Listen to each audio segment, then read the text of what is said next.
icons will be so small that you'll hardly notice it. The smartphone is said to come with a 6.38-inch display, up from the Note 8's 6.32 inches. The screen should be curved on both sides and sport an 18:9 aspect ratio, like last year. No word on resolution for now, but we expect it to be the same as the one on its. That would mean a slightly thicker body, smaller bezels, and stronger metal on the sides.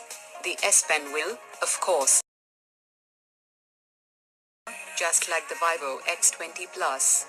Fingerprint scanner related rumors are conflicting, so it could go. Note 9 will be water and dust resistant. The smartphone won't sport an eye. Samsung needs more than just the S Pen to make the Note 9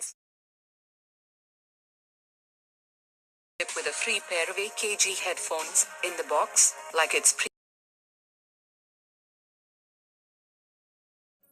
We expect to see a few improvements in the camera department. Like its predecessor, the Note 9 will probably come with a dual camera on the back, offering digital zoom and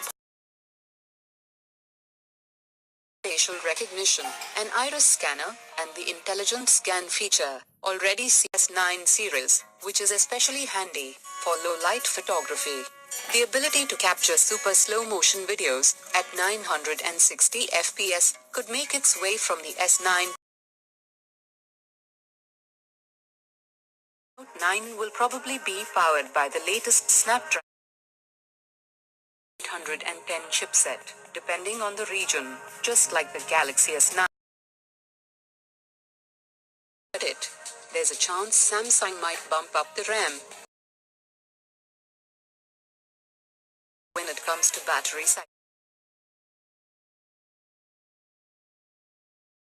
which lets you turn yourself into animated emoji with the